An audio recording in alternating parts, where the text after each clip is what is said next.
বিশ্ব নবী জন্মের পূর্বে এই হালত, আর কোন নবীকে আজকে আমরা ভুলে দূরে রয়েছি। আমার ভাইরা, হযরত জিবরাইল আলাইহিস সালাতু ওয়াস সালামকে আল্লাহর নবী একদিন প্রশ্ন করছেন যে, ভাই জিবরাইল, আপনিও কি আমার থেকে কোনো রহমতের অংশ পেয়েছেন? তখন জিবরাইল অত্যন্ত উত্তর একটা কঠিনভাবে দিয়েছিল। আল্লাহ যদি কবুল করে চেষ্টা করব আগামী জুমায় সে উত্তরটা শোনানোর জন্য, যে হযরত জিবরাইল আলাইহিস সালাম আল্লাহর নবীকে কি জবাব দিয়েছিল।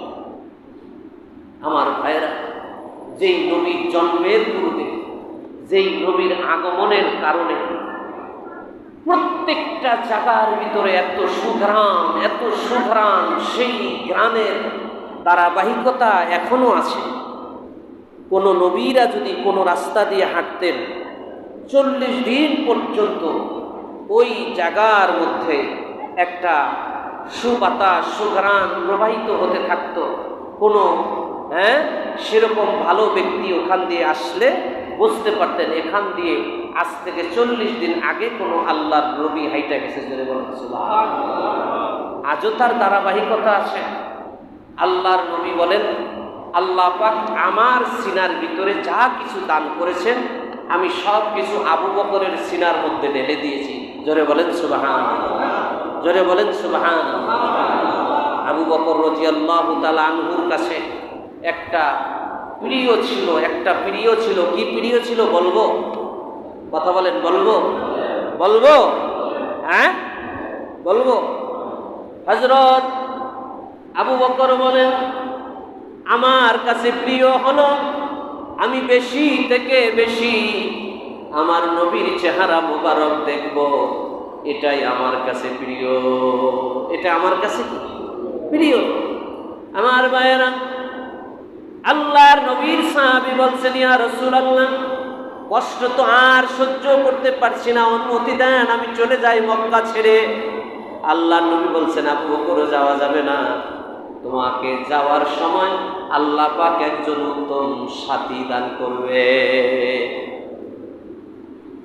গারে হেরার ভিতরে কেউ নাই।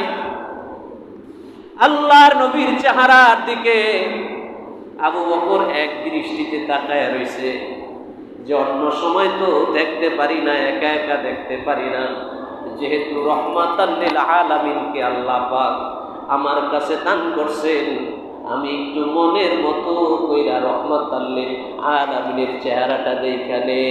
ইয়া ইমামুল আউয়ালিন ওয়াল আখিরিন বাহরে সাদাকা রহমাতাল লিল আলামিন।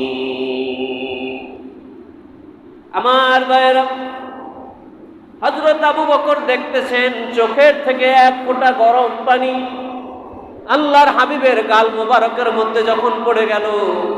আল্লাহর হাবিব ক্লান্ত, দীর্ঘক্ষণ হাঁটার কারণে পরিশ্রান্ত, উপবাস ছিলেন, পিপাসার্ত, ক্ষুধার্ত। গরম পানি আল্লাহর নবীর কাণ্ড দেশে পড়ার কারণে ঘুম ভেঙে গেছে। আল্লাহর নবী বলেন, আবু বকর কাঁদো কেন? বলছি, ইয়া রাসূলুল্লাহ, আমার সাথে যে কাপড় ছিল, কাপড় দিয়া সাপের গর্তগুলা বন্ধ করেছি।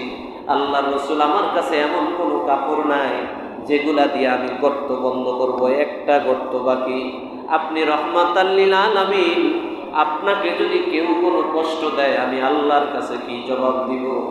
এজন্য আমি আমার পায়ের পাতা দিয়ে আমি একটা গর্তের মুখে রাখছি, বারবার একটা বিষধর সাপ আমার পায়ের মধ্যে আঘাত করে, ইচ্ছা করে কাঁদি নাই, অনিচ্ছায় চোখের থেকে পানি পড়ে গেছে।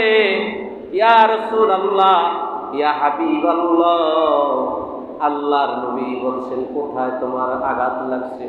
আল্লাহর নবী যখন থুতু মোবারক দিয়া ওখানে মুছে দিলেন, সাথে সাথে বিষধর সাপ এর বিষ পানি হয়ে গেছে। জোরে বলুন সুবহানাল্লাহ। আমার নবী সাপ ডেকে বলে, এ বিষধর সাপ, আমি আমার বাবার চেহারা দেখি নাই, আমার 6 মাস এরকম ভাবে বয়স হয়েছে, আমি আমার বাবার কোলে উঠতে পারি নাই, চেহারা দেখি নাই। আমার মাকে আমি ছোটবেলা হারাইছি, মা হারা বাবা হারা এতিম একজন মানুষ আমি, আমার সাথীরে তুমি কেন কাটলা? ওই সাপ আল্লাহর নবীকে বলছি, ইয়া রাসূলুল্লাহ, ইয়া হাবিবাল্লাহ, আমি এখান থেকে অনাহারে খুব পিপাসায় 200 বছর পর্যন্ত এখানেই বসে আছি, কোথাও যাই না, আমি কোথাও যাই না। আমি জানতাম বিশ্ব নবী এই গুহায় আসবে, এই গুহায় থাকবে। ওগো আল্লাহর হাবিব, আপনি আমাকে মাফ করে দেন। আমি একটা নজর আপনাকে দেখার জন্য, একটা বার আপনাকে দেখার জন্য আমি এখানে 200 বছর অপেক্ষা করছি। আল্লাহর নবী, আপনি তো বেশি সময় এখানে থাকবেন না, চলে যাবেন, আমি আপনাকে দেখতে পারবো না। এই জন্য আপনার সাহাবীর পায়ের মধ্যে নিরুপায় হয়ে কামড় দিয়েছি, আমারে মাফ করে দেয়। এ আমার ভাইয়েরা, কোন নবীরে ভুলছ? যেই নবীর সাথে মাখলুকাত কথা বলতো, যেই নবীর সাথে মাখলুকাতের সম্পর্ক, উটের সম্পর্ক, গাছের সম্পর্ক। আহারে, আমি কেমন কপাল পোড়া উম্মত হইলাম, আমার সাথে কেন আজকে আমার নবীর সম্পর্ক না? মসজিদে নববীর ভিতরে একটা খুঁটি আছে, এই মেম্বার, এই যে মেম্বার দেখছেন, মেম্বার তৈরির আগে আল্লাহ নবী একটা মৃত শুকনা খেজুর গাছের সাথে হেলান দিয়ে খুতবা পাঠ করতেন। আল্লাহ রসুলের সামনে যেদিন নতুন এই মেম্বার আসলো, আল্লাহর নবী মেম্বারে বসলো, মসজিদের মধ্যে এমন এমন মায়াবী কণ্ঠে কান্না নবীজি সহসা কোনোদিন শোনে নাই। আল্লাহর নবী খেজুর গাছকে ডাক দিয়া বলে, খেজুর গাছ কেন কান্দ? কান্নার কারণ কি? বলছি, ইয়া রাসূলুল্লাহ, এতদিন আপনার পিঠ মুবারক আমার সাথে লেগেছে, আমি ধন্য। এখন আপনার বিচ্ছেদ আমি সইতে পারি না, আপনার বিচ্ছেদ আমি সইতে পারি না গো নবীজি।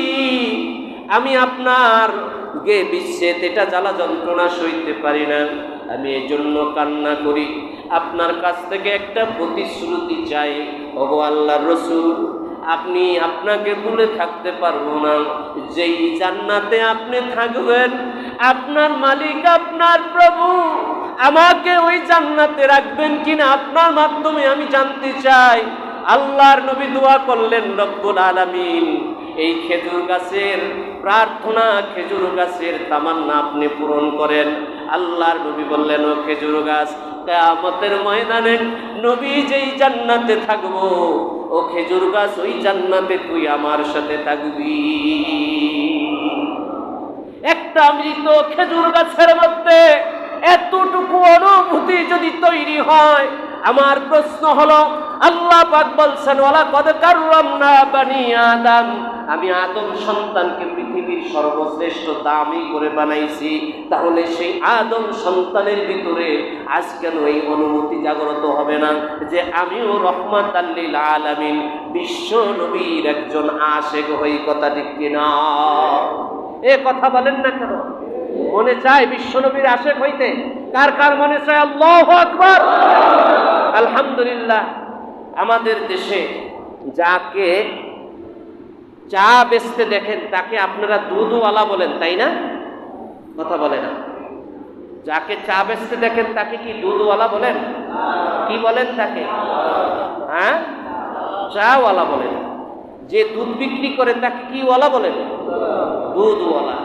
তাহলে আপনাকে আমাকে দেখে যদি মানুষ এই কথা না বলে যে লোকটা নবীওয়ালা, নবীর অনুসরণ করে, নবীর জন্য বড় পাগল, এইটা যতদিন না বলে ততদিন পর্যন্ত তো আমার ওখানে যাওয়া সম্ভব না। কথা ঠিক? কথা বলেন না কেন? হ্যাঁ, এই জন্য ভাইয়েরা আমার, যেখানে যেখানে ত্রুটি আছে, ত্রুটিগুলো সংশোধন করে নেই, সব কিছু ফানা হয়ে যাবে। কুল্লুমান আলাইহা ফান, সব কিছু ফানা হয়ে যাবে। হ্যাঁ, সব কিছু ধ্বংস হয়ে যাবে। আমার ভাইয়েরা, এ সমস্ত জিনিস ধ্বংস হবার মতো নয়। বিশ্ব নবী রহমাতাল লিল আলামিনের একজন খাঁটি উম্মত যাতে আমি হতে পারি, আমার ভিতরে এই বৈশিষ্ট্যগুলো থাকা উচিত, আমার এই কাজগুলো থাকা উচিত, যেই কারণে যেই বৈশিষ্ট্যের কারণে এখনো আমি বিশ্ব নবীর পরিপূর্ণ উম্মত হতে পারি নাই।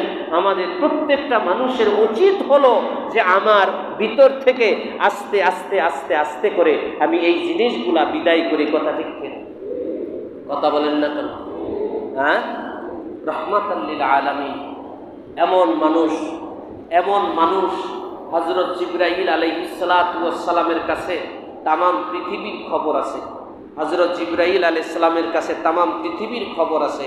মালাকুল মউত আজরাইলের কাছে খবর আছে। তাদের কথা হলো যে পূর্ব থেকে পশ্চিম এরকমভাবে আদম থেকে নিয়ে পৃথিবীর সর্ব জায়গা পর্যন্ত যতক্ষণ পর্যন্ত আমি যেখানে খুঁজেছি, যেখানে গিয়েছি, আমি বিশ্ব নবীর মতো এরকম সুন্দর, এত ভালো, এত উত্তম চরিত্রের মানুষ আমি আর কাউকে পাই নাই। জোরে বলেন সুবহানাল্লাহ। আল্লাহ নিজেই সাক্ষী দেন।